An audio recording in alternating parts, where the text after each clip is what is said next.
Last week in Michigan politics, after another act of violence against a major American political figure, we hear from a local leader in the movement he launched. Plus, free to go, a major development as those who had been accused of being false Republican electors in the 2020 election have their charges dropped. We have a reaction and the reasons behind the judge's decision. And time running short for state lawmakers to pass a budget, even as leaders face growing consequences and called on Lansing this week to get it done. I'm Josh Alburtus, and this is your 13 on Your Side rundown.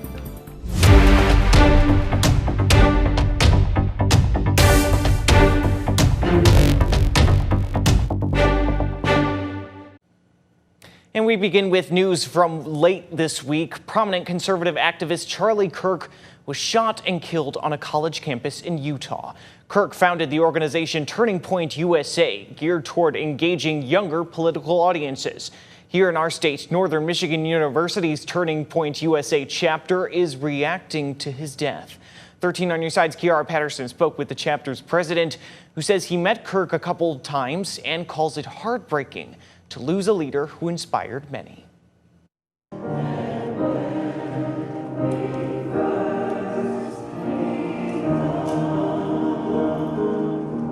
News of Charlie Kirk's death spread quickly across Turning Point USA chapters nationwide. It's sad. It's a reflection of where, my generation and, beyond that are at in this country. At Northern Michigan University, chapter president Evan Reister says the last 24 hours have been heartbreaking. The hours afterwards were dark. Nobody really, everybody feared the worst.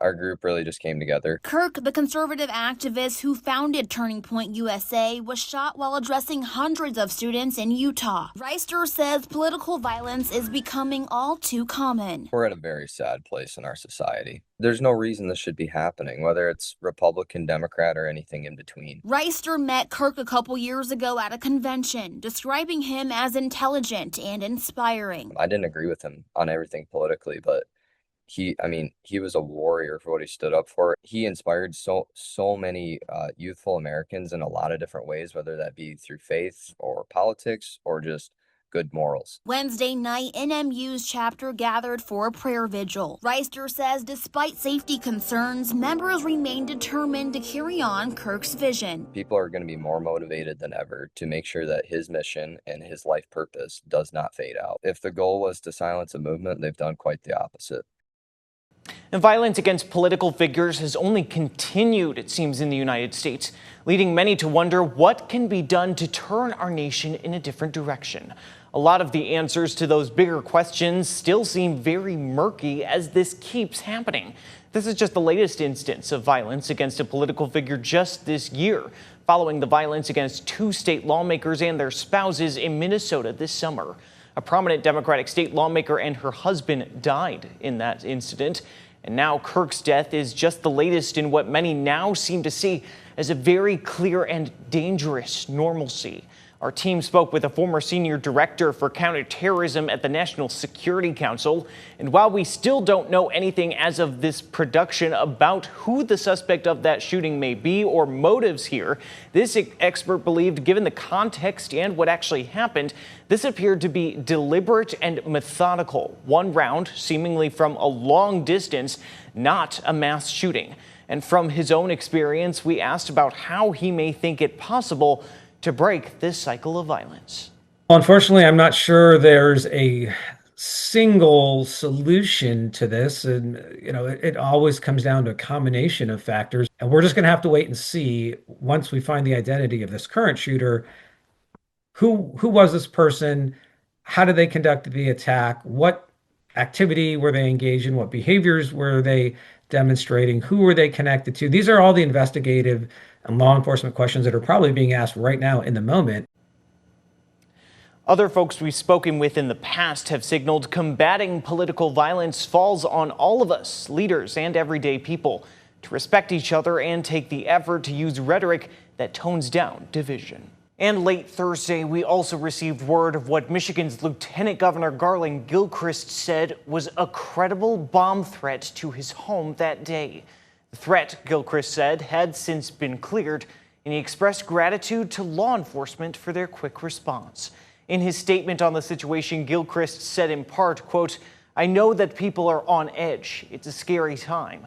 This incident came just a day after the murder of Charlie Kirk and in the midst of an escalating pattern of political violence in Michigan and in America. The purpose of this violence is to silence, intimidate, and eliminate people and their voices from our society. That won't work on me. We cannot let this remain our reality." Governor Gretchen Whitmer ordered flags on public buildings and in the Capitol complex lowered to half staff in honor and memory of Kirk. She had initially ordered flags lowered on Thursday in honor of those who lost their lives on 9/11. She announced Wednesday that flags would be lowered immediately and remain lowered through Sunday, September 14th, in accordance with President Donald Trump's order. And on the same day Kirk was killed, another shooting at a Colorado school, according to ABC News, that injured multiple students and ended in the suspected student shooter's death. Before either of those events took place, high school students in Rockford walked out of school earlier this week protesting gun violence. They were trying to get the attention of state lawmakers, and 13 on Your Side's Micah Cho was there when it happened. We have a bunch of students coming out to go hear speeches raising school shooting awareness, which is gun law control, mental health awareness, to help bring it up in the community of West Michigan. Instead of class, hundreds of kids from Rockford High School walked out of school and made their way to the football stadium. It was a planned demonstration by students like Braden Burgess. Students are demanding action and wanting change because last year we had a school shooting threat written on one of our bathroom stalls, and our next door school is closed today, Northview, due to a violence threat. So it's all happening around in our area, and students were tired of it. For Burgess, acts of violence like the recent Catholic school shooting in Minneapolis is another example of enough. We're tired of it. We want action. We don't want to wait for when it happens to us. We want to get ahead of that, make sure that there's laws in place, maybe just more police somewhere to help keep students feel safe and protected in the spot that they go every single day. In a statement, Superintendent Dr. Steve Matthews commented on the walkout, saying in part of the school experience is helping our students learn that it is important to participate in our democracy and our communities. Our students are taking these lessons to heart and have a desire to let their voices be heard.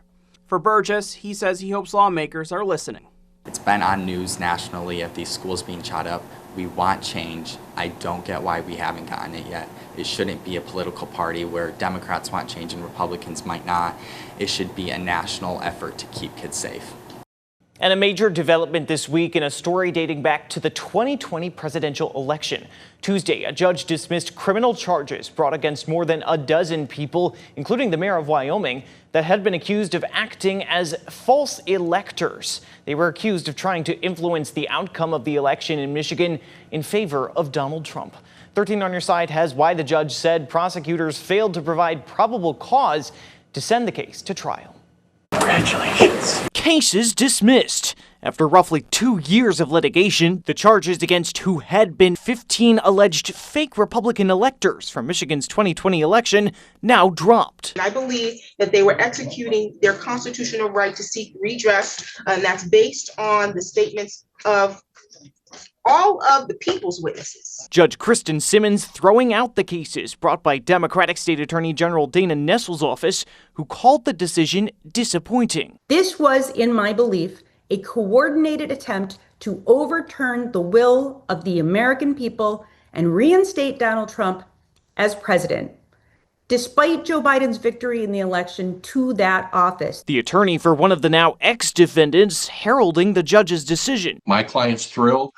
Hank Choate had never been in trouble in his life. He did not deserve to be put through this for the last 2 years. The judge also waving off any suggestions that the court delayed the case as, quote, preposterous, given the nature of the case and number of defendants. Nessel saying her office has the option to appeal the judge's decision. They knew they were not electors. They knew they were not inside the Capitol. They knew Donald Trump lost. Some now putting their frustrations on Nessel, with this attorney claiming the prosecution was politically motivated. This was a political persecution by the Attorney General's office against my client. And she proves it by her own press conference, spending so much time attacking Donald Trump and talking about things that are totally irrelevant to this case. But Nessel pushing back against such claims. To not have brought these charges in the face of these facts because it would have been controversial or met with political accusations would really actually be the most political thing a prosecutor could do. At the state capitol, there are now less than 3 weeks left to pass a state budget, or Michigan could face a government shutdown. By law, legislature was supposed to pass a budget by July 1st. But we were in Lansing and look at the impact some say the delay is already having. We're 72 days past the deadline. So every day after that, my optimism shrinks. Superintendent Craig Hoekstra from Wyoming likely doesn't need any more responsibilities, already commanding a school district of roughly 4,000 kids. So I do what I do because of the people I do it with. But now he's just one of many school officials around the state grappling with what to do without a state budget. We've reduced 2 staff positions. We're looking at larger class sizes, and we've held off on purchasing things that we are needed for the fall. Fellow superintendents and education advocates gathering in Lansing on Wednesday, calling on lawmakers to pass one and warn of what they say would be further consequences if they don't. If we don't get a new budget for this current school year, we can make payroll until mid-December. After that, then we're going to have to make some hard decisions. And with less than a month before the state could face a shutdown without a budget, it's not just schools that are concerned about what they don't have or even what a last-minute product might look like. So we're getting calls from anxious employees, people who have dedicated their lives to serving the state as a department employee, saying, what's going to happen to my job? Secretary of State Jocelyn Benson's department handles not just everyday services like driver's license and vehicle registrations, but massive systems like the state's elections. But lawmakers have seemed far from a deal in recent weeks, with a proposal from the Republican-controlled House estimated to be slightly under $80 billion, and the Democratic-held Senate estimated to be just under $85 billion. Now, some school districts in West Michigan had been under scrutiny in recent weeks as advocates called on administrations to reach what they felt would be fair deals with many local teachers. Coming up, the latest on negotiations as at least one district seems to have finally reached a breakthrough. In Caledonia, teachers are finally seeing the light at the end of the tunnel. A tentative contract was reached following a rally held to support the teachers last Thursday. That's according to the local Education Association. September 4th marked the 11th meeting between the Caledonia Education Association and the district in hopes of a new deal. Caledonia parents, teachers, and supporters also rallied in front of the district's administration building after school to help in that fight. The tentative agreement was announced on the Caledonia Education Association social media page last week. In Grand Rapids, it was a full house at the GRPS school board meeting this past Monday. Teachers in the district have been negotiating a new contract with GRPS and held a rally before the school board meeting. They wanted the district to give more, but leadership asserts they already put forward a fair offer. Advocates signaled GRPS teachers' pay is too low and that the district is facing a shortage of certified teachers. People piled into that meeting. It even had to go into recess due to what the district said were space limitations. We heard that day from Chandra Matafari, Michigan Education Association president and CEO, and Matt Marlowe, Grand Rapids Education Association president, on why they feel their voices need to be heard. However, Grand Rapids could be such a gem. They could be leaders in the state in this area, and really our students deserve that, and they should be offering a fair and competitive wage to bring the best and the brightest to help all students here learn. Do that, and we can't just accept a shoulder shrug and say, oh, woe is me. You really have to do something more, and I think that's probably one of the biggest things is attracting people to the district through salaries and good compensation and benefits. The district superintendent had also released a statement on the situation, saying, quote, "The current proposal puts us above the statewide average for starting teacher pay and provides raises every year.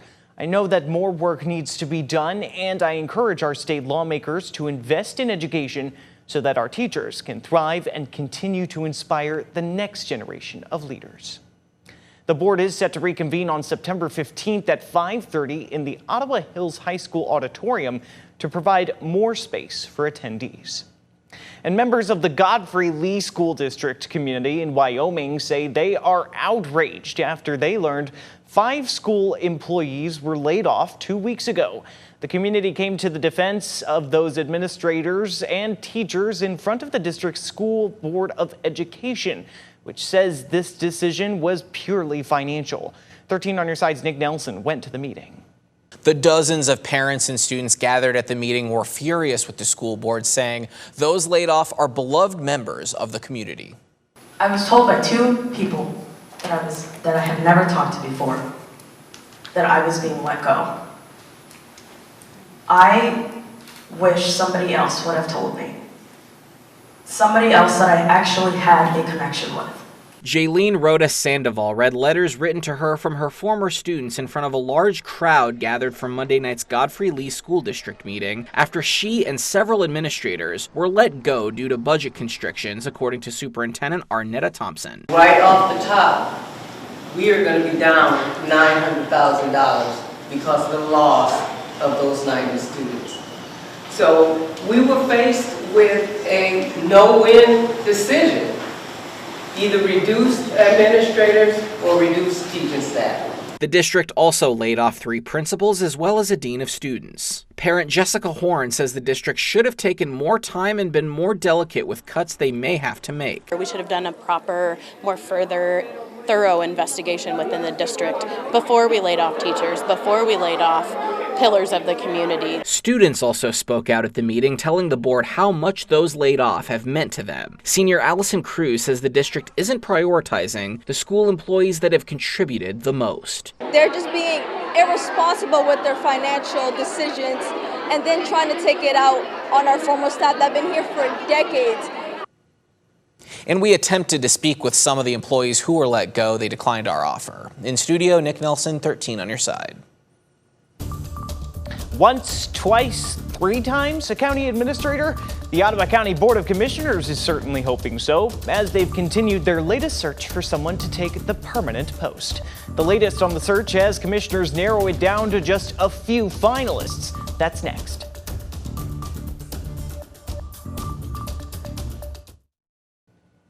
The city of Muskegon Heights has a new interim city manager after months of struggling to fill the spot permanently. Perlette Merriweather was announced as the new interim city manager during a city council meeting last month. According to MLive, she's been on the job for about 3 weeks now. Merriweather is a veteran and former criminal attorney for the Muskegon County Public Defender's Office. Before that, she worked with the federal government on top of international work. The interim manager role has been open since March, when Melvin Burns resigned after 2 years as the acting manager. The permanent position has been empty since January of 2023, since Troy Bell's contract was unexpectedly not renewed. The Ottawa County Board of Commissioners is hoping that the 3rd time's a charm when it comes to picking a new administrator. The county board announced 5 finalists in their most recent search to fill the position. You can see them on your screen right now. In June of 2025, the board narrowed down a group of candidates to 3 finalists, but all 3 dropped out of the running shortly afterward. A similar result was seen in November of 2024 when 2 finalists dropped out of the running. The county has been without a permanent administrator since John Gibbs was fired in February of 2024. The state and federal authorities are set to decide whether Consumers Energy can sell all of its hydroelectric dams in Michigan for just $13. That includes the Croton and Hardy dams in Newaygo County and the Weber Dam in Ionia County. The new owners, Confluence Hydro, are based in Maryland. They say they will keep the dams operational. Consumers Energy sold each of the 13 dams for $1 each and says the sale will reduce their long-term costs. This is a small and specialized part of our business, and our resources are actually, and our skills are best served providing reliable electricity, natural gas, and supply, which we do from a number of our other facilities. Whereas, as Ed mentioned, The river hydro business and operating dams is a core part of Confluence and Hull Street's expertise. Government regulators need to approve the sale before it becomes official, which could take more than a year. The city of Grand Rapids is inviting residents to talk trash collection at one of 2 community meetings this month. The city is considering moving to a single trash hauler from its current open market system that gives people the option to choose any licensed trash hauler in the area. The city says the goal of a single hauler is to improve service quality, reduce the number of heavy trucks on city streets, lower environmental impacts, and create a more efficient and equitable trash pickup system. 2 public engagement sessions will take place this month, with the city encouraging people to attend and share feedback on the single hauler proposal. Those sessions are at Sibley Elementary School on Monday, September 15th at 6 p.m. and at GRPS University on Thursday, September 18th at 6 p.m. A property in Ottawa County could soon become a battery storage facility. It's proposed 17 acres in Blendon Township. And while the plan is in its early stages, people living nearby are raising concerns and actively campaigning against it. 13 on your side's Micah Cho has the story. The battery energy storage system is in its infancy. It hasn't even been brought up to the Planning Commission. That will happen on October 6th. However, the fight against the BESS is already in full swing. We had some signs made so that we can get the word out, and it's done a really good job. We're on our 2nd order of them already. Over the past couple of months, Bev Horinga has been helping the opposition of Key Energy Systems' plan to build a battery energy storage system near her Blendon Township farm. Right now, where it's going to go is just beyond our barns in the wooded area back there. Our farmlands will surround it. Blendon Township Supervisor Don Vanderkyle declined to do an on-camera interview, but he did tell us the plan is for the storage facility to capture power during the evening and store it for future use. As for why the project concerns Horinga, she says she worries about her farm. Nobody wants something that has potential danger in their backyard. If anything ever happens, our farmland will become toxic. We can never grow crops to feed our animals anymore. We're a dairy farm. We have about 500 animals. We raise our own feed. And if anything happens, we wouldn't be able to do that anymore. If there's a fire, how would we evacuate 500 cows? We reached out to Key Capture Energy for comment on the story to bring up these types of concerns, but we haven't heard back. For now, Horinga says she will continue to show up to Planning Commission and Township Board meetings to express her concerns with her neighbors. The last board meeting, we filled that room. This next board meeting coming up on the 15th, we're going to fill that room even more, so they're thinking about moving it to a bigger building in order to accommodate us all. Chris Linsmeyer of Key Energy Solutions addressed some of the safety concerns and where the power they collect would go. But we also learned more about the landowner who is leasing the property and their potential ties with Blendon Township's Planning Commission. I appreciate that this is a new type of technology and a new project to this town. On 14 acres of land in Blendon Township, Key Capture Energy has a plan to build a battery energy storage system, or BESS. Chris Linsmeyer is the company's senior manager of public affairs. It's a 100 megawatt facility. In battery energy storage, these facilities can store energy during periods of low demand and then put the energy back on the grid when, folks come home in the evening, they turn their appliances on. According to Linsmeyer, while the system would be in Blendon Township, the power that's collected could be used anywhere it's needed. The electric grid is connected across the state and connected regionally. So an electron that may be produced in Blendon actually may end up in Wisconsin. However, it hasn't come without its opposition. For some neighbors like Bev Horinga, who owns a farm near the land in question, she says she has some concerns between Planning Commissioner Jordan Decker and the BESS. One of the people that are on the board is the person that rented the land out. According to county deed records, the land at 8284 88th Avenue is owned by Decker Bros Farms and is the site of a greenhouse. Decker's name is listed once through a deed search under the category mortgage in 2012. A search through Michigan's Licensing and Regulatory Affairs website, Jordan Decker is listed as a, quote, authorized member of Decker Bros Farms in a January 12, 2024 document. We reached out to Decker for comment on this concern. While he declined, he told me not to use his name or say that we reached out to him, otherwise it would be, quote, bad. He did not explain that comment any further. As far as safety concerns, Linsmeyer says their facilities go through rigorous testing and is continuously watched. Every individual battery in this system is monitored in real time, 24/7, 365 days a year. It has fail-safes built into it, so if the system detects it's not operating correctly, it will automatically shut it down. In Grand Haven, a long-awaited project is finally moving forward. After months of delays, Congresswoman Hillary Skolton and local leaders announced dredging of the Grand Haven Inner Harbor will begin this fall. 13 on your side's Kiara Patterson shows us why leaders say the project is needed in West Michigan. This is a project that's been delayed for months, but advocates say this step forward will help the economy and shipping routes. After months of uncertainty, Grand Haven leaders say dredging the Inner Harbor is finally moving ahead. The project keeps a key waterway open for shipping and protects millions of dollars in local economic activity. Delays in this dredging cycle would have been catastrophic for West Michigan. A missed dredging cycle could have increased shipping costs by up to 30%, disrupted supply chains that would have resulted in $3 to $5 million in additional costs that would have been passed down to families like yours and mine. One reason the project was delayed was over new PFAS contamination testing requirements by Eagle. But state regulators and the Army Corps of Engineers say they've now found a path forward. But what we really wanted to avoid, and I think we had a shared value of protecting the environment and public health while also making sure that our economy kept running and we were able to get that dredging to happen on time. We were able to work with Army Corps on a creative solution to make sure that when we looked closely, we saw where the shoaling was and where the PFAS was, and they weren't actually in the same place. Army Corps officials say a contract worth about $850,000 was awarded on August 22nd. Dredging will remove more than 29,000 cubic yards of material this fall. We engineer solutions to our nation's toughest challenges.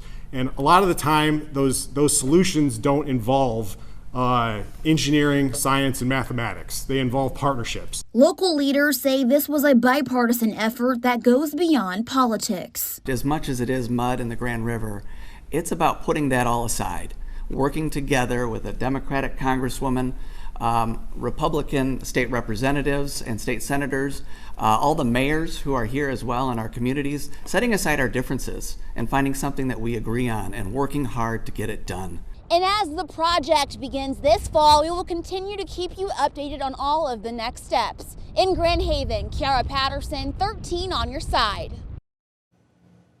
Last week, Muskegon city leaders hosted a start that over. 3, 2, 1. Oh, 3, 2, 1.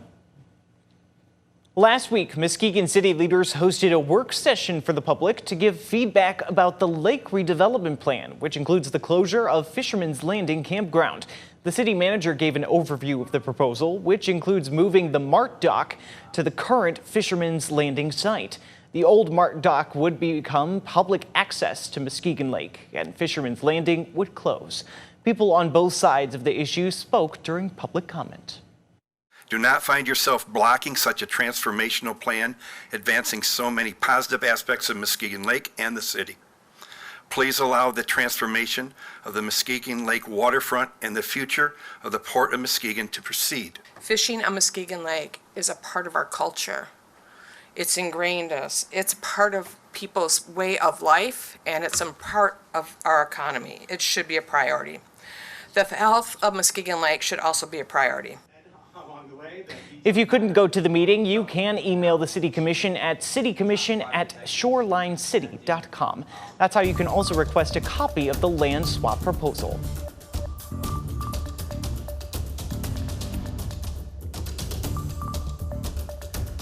Do not find yourself blocking such a transformational plan, advancing so many positive aspects of Muskegon Lake and the city. Please allow the transformation of the Muskegon Lake waterfront and the future of the Port of Muskegon to proceed. Fishing on Muskegon Lake is a part of our culture. It's ingrained us. It's part of people's way of life, and it's a part of our economy. It should be a priority. The health of Muskegon Lake should also be a priority. If you couldn't go to the meeting, you can email the City Commission at citycommission@shorelincity.com. That's how you can also request a copy of the land swap proposal. Hundreds of thousands of people who were apparently overpaid in pandemic unemployment benefits will soon be expected to return money to the state. After the break, why it's coming back now and what that timeline may look like. Collections are starting back up at the end of the month for about 350,000 people overpaid for COVID-19 unemployment benefits. The move from the Michigan Unemployment Insurance Agency comes after a past class action lawsuit, the agency said, lifts the collections pause on September 12th of this year. Workers were set to receive a reminder if they were overpaid benefits that must be returned. A follow-up collection notice would include the amount owed and information about applying for a waiver. Due to a court order, the UIA was not able to request repayments for the past 5 years. Anyone that cannot afford the back payments can apply for a waiver. A new annual report from a utility company watchdog group claims that Michigan's utility companies have some of the worst electric reliability in the nation, coupled with among the highest residential rates. 3, 2, 1.